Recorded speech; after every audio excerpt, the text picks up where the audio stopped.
सबसे बड़ी इंसान की पूंजी होती है उसके बच्चे। इनके 2 बच्चे हैं, 3 साल की बेटी मानवी है, 7 साल का इनका एक लड़का भी है। वो और ये बच्चे भी पिछले 4 से 5 महीने से सेक्टर 32 के सरकारी हॉस्पिटल में रह रहे हैं।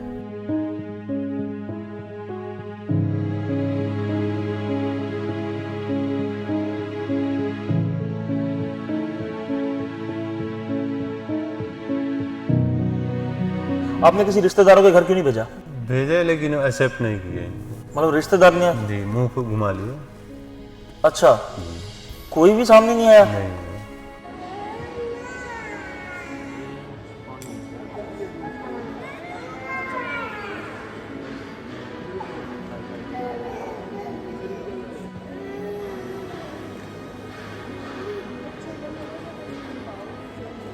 मम्मी कब से बीमार है? मम्मी ये 6 अक्टूबर से।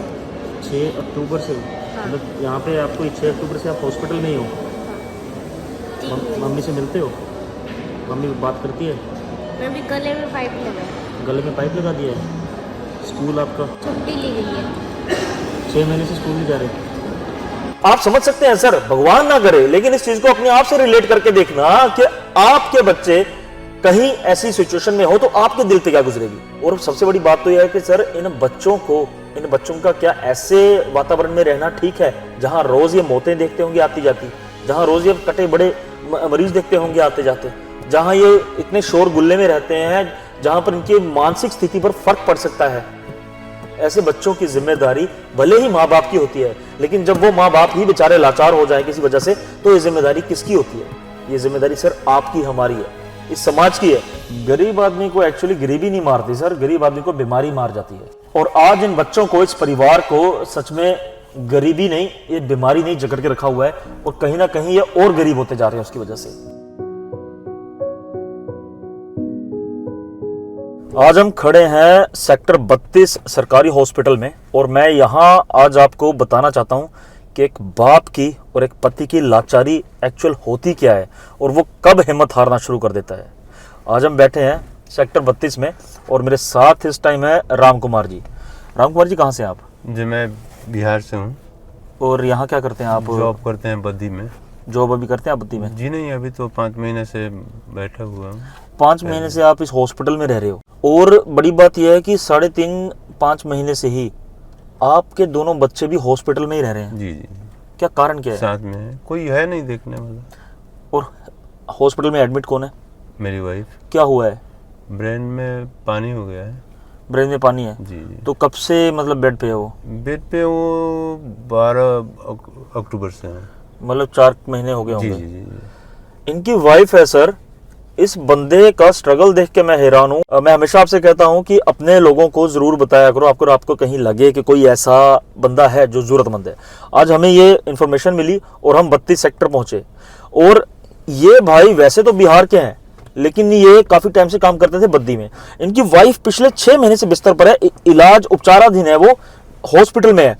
बड़ी बात यह है सर कि चलो वो तो हॉस्पिटल में है, पूरी जो पूंजी थी उसके ऊपर लग गई है। अभी भी डॉक्टर कहते हैं कि लगभग और आगे कम से कम 2 से 3 लाख बोला है। 2-3 महीने मैंने लगेंगे, और पैसा लगेगा, वो लगेगा, वो भी एक अलग बात है।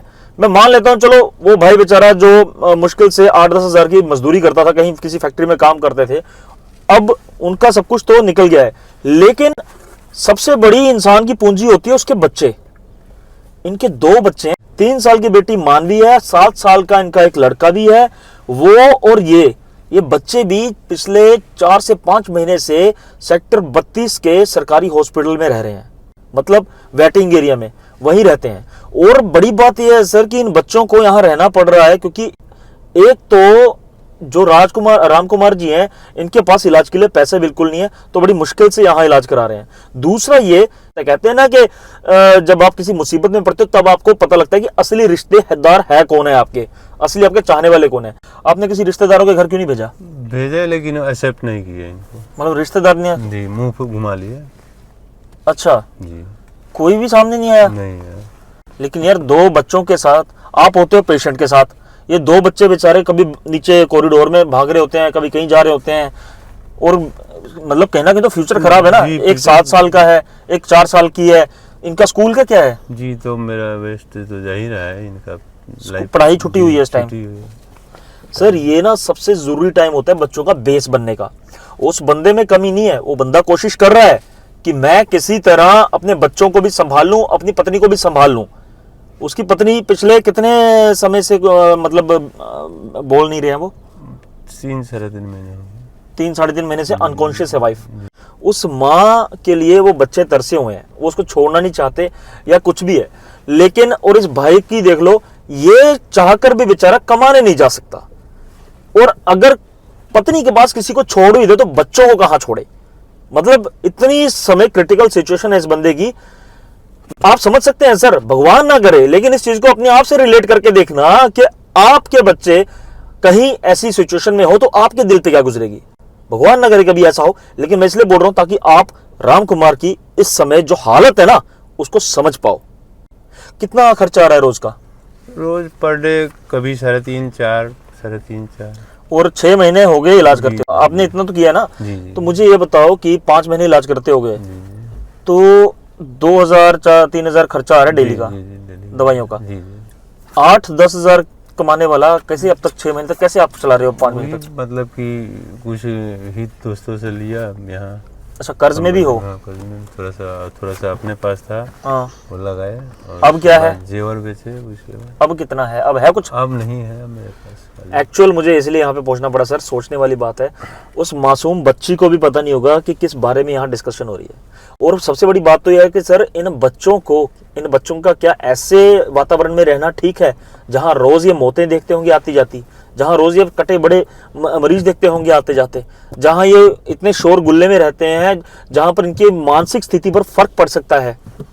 ऐसे बच्चों की जिम्मेदारी भले ही माँ बाप की होती है, लेकिन जब वो माँ बाप ही बेचारे लाचार हो जाएं किसी वजह से, तो ये जिम्मेदारी किसकी होती है? ये जिम्मेदारी सर आपकी, हमारी है, इस समाज की है। आज अगर इस भाई को जरूरत है तो आप सबके साथ की है, ताकि ये अपनी पत्नी का सही इलाज करा पाए। आज इसके बैंक अकाउंट में एक पैसा नहीं है, अब ये बिल्कुल नीचे लग चुका है, जीरो हो चुका है, तब जाके ये बंदा कहीं आज सामने आया है आपके। अदरवाइज किसी को शौक नहीं होता कि मैं सामने आऊं ऐसे बोलूं, हर कोई कहीं ना कहीं अंदर ही अंदर फील करता है। रिश्तेदारों तक ने साथ नहीं दिया सर। आप सोच सकते हो कि बच्चों का तो यार पराये लोग भी साथ दे देते हैं कि बच्चा है, मासूम है, हम रखेंगे। कई ऐसे फोन आते हैं मुझे जो ये बोलते हैं यार हमें बच्चा गोद दिलवा दो, कहीं से बच्चा गोद दिलवा दो। और ये इतने मासूम बच्चे छोटे छोटे, इनको पता भी नहीं है कि क्या चल रहा है मम्मी पापा की लाइफ में। माँ बिस्तर पर है, ये सोचते हैं कि मम्मी का वैसे इलाज चल रहा है, पर पता नहीं इनको लाइफ, मैं बोल नहीं चाहता वो शब्द कि कल को क्या होगा, लेकिन जो भी इस समय चल रहा है ना इस परिवार में, बहुत मुश्किल से चल रहा है। राम कुमार जी को हम ग्राउंड लेवल पे तो पता नहीं कितना हम साहस दे पाएंगे या कितनी इनकी हिम्मत अपने आप में बहुत है, जो इतना टाइम ये अपने बच्चों के लिए स्ट्रगल कर रहे हैं, अपनी वाइफ के लिए स्ट्रगल कर रहे हैं बिना बेचारे किसी सपोर्ट के। लेकिन अगर हम इनको ग्राउंड लेवल पे सपोर्ट नहीं कर सकते तो कम से कम आर्थिक रूप से हम घर बैठे इनको सपोर्ट कर सकते हैं। राम कुमार जी को आप सबके सपोर्ट की आज बहुत जरूरत है सर।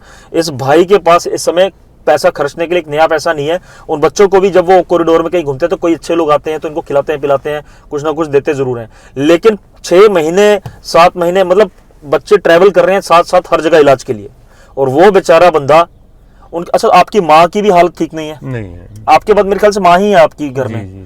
वो क्या हुआ उनको?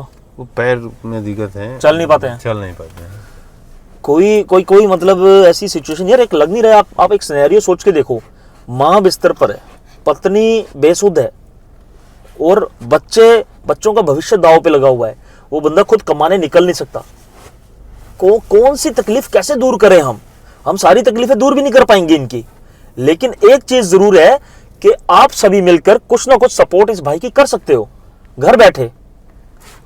शुक्र मनाओ कि हमारे ऊपर ये चीज नहीं है। आज मैं आपको दिखाऊं बिल्स कहां है वो, ये सारा का सारा ना डॉक्यूमेंट, ये इनकी पूरी, ये समझ लीजिए पिछले 6 महीने की कमाई है, और ये है बिल। आपने बिल भी दिए मेरे ख्याल से सबमिट कराए थे कहीं, निकालिए सारे। ये और भी थे, कई थे। आप ये देख रहे हैं, ये सिर्फ बिल्स हैं सर। बिल्स तो इन्होंने ऐसे जमा करके रखे हुए हैं जैसे घर पे अखबार की रद्दी पड़ी होती है। ये देखिए सारे बिल्स हैं, और ये लगभग भी मैं मानता हूं कि 1 लाख के बिल ये हैं, और 1 लाख के बिल ऑलरेडी जो है वो जा चुके हैं रिबर्समेंट के लिए। लेकिन इनकी रिवर्समेंट हो नहीं पा रही है, क्यों नहीं हो पा रही है मैं नहीं जानता। अच्छा, आयुष्मान में भी आपका नाम नहीं आया? जी नाम वो गड़बड़ हो गया, उनमें क्या नाम स्कैन नहीं हुआ, जैसे कि देवी होना चाहिए, मंजू देवी, वो एडिट ठीक नहीं हो रहा है? एडिट ठीक नहीं हो रहा है। गरीब आदमी को एक्चुअली गरीबी नहीं मारती सर, गरीब आदमी को बीमारी मार जाती है। और आज इन बच्चों को, इस परिवार को सच में गरीबी नहीं, ये बीमारी नहीं जकड़ के रखा हुआ है, और कहीं ना कहीं ये और गरीब होते जा रहे हैं उसकी वजह से। ये भाई के हाथ में इतने बिल्स हैं, और पूरा का पूरा ये देखो गाड़ी पूरी भरी हुई है मेरी इन बिलों के साथ, पिछले रिवर्स हुए नहीं है, पैसे पे पैसा लगा रहे हैं। मुझे ये समझ में नहीं आता है कि गवर्नमेंट ऐसी योजनाएं क्यों बनाती है जिसमें बंदा बेचारा ये भी ना सोच पाए कि मैं करूं कि ना करूं, मुझे आएगा कि नहीं आएगा। उस बेचारे बंदे के पास रिवर्समेंट का पिछला कोई पैसा नहीं आया हुआ है, लेकिन उसकी जेब से अब तक भी 5 से 6 लाख रुपए लग चुका है। उस भाई ने अपनी पत्नी के गहने तक बेच दिए, जो भी छोटे मोटे आए थे। उसके बाद बच्चों को, बेचारों को रोज देखो 6 महीने ऐसे ही हो गए, कभी किसी मौसम में, कभी किसी मौसम में हॉस्पिटल के वातावरण में ही वो पल रहे हैं विदाउट एजुकेशन। अगर हम लोग इनकी जिम्मेदारी नहीं उठा सकते, अपने घर नहीं ले जा सकते, कुछ इनको कह नहीं सकते, तो कम से कम हम इतनी जिम्मेदारी तो उठा सकते हैं कि जहां भगवान ने आज हमें बिठाया है, हम अपने बच्चों के साथ एक घर में बैठे हैं, उनका पालन पोषण कर रहे हैं, उनको हम अच्छी शिक्षा दे रहे हैं, उसके नाम पर हम कम से कम इन बच्चों के लिए जरूर सेवा लगाएं और इन भाई की मदद जरूर करें। आज राम कुमार जी को आप सबके सपोर्ट की बहुत जरूरत है सर, प्लीज मेरी रिक्वेस्ट है आप सबसे, जरूर सामने आइए इस भाई की मदद के लिए। आज इन भाई को आपकी मदद की जरूरत है, और इन बच्चों को भी प्लीज आप सबका सपोर्ट चाहिए। अकाउंट डिटेल हमने राम कुमार जी की दी है, फोन नंबर राम कुमार जी का दिया है। मैं चाहता हूं आप सभी सपोर्ट जरूर करें।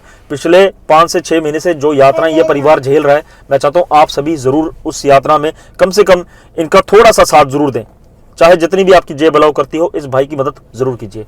मैं अकाउंट डिटेल और फोन नंबर आपको राम कुमार जी का दिया है, जैसे मर्जी फोन कीजिए, वेरीफाई कीजिए, जैसे आपका दिल करे आप वैसे सेवा लगाइए, लेकिन लगाइए जरूर। और अगर कोई भाई बहन सेक्टर 32 अपने हॉस्पिटल में आता है तो इनसे मिलने की कोशिश जरूर कीजिए, फोन नंबर दिया है। बहुत बहुत धन्यवाद आपका। और एक बात हमेशा याद रखिए, इंसानियत से बड़ा कोई धर्म नहीं, सेवा से बड़ा कोई कर्म नहीं। जय हिंद।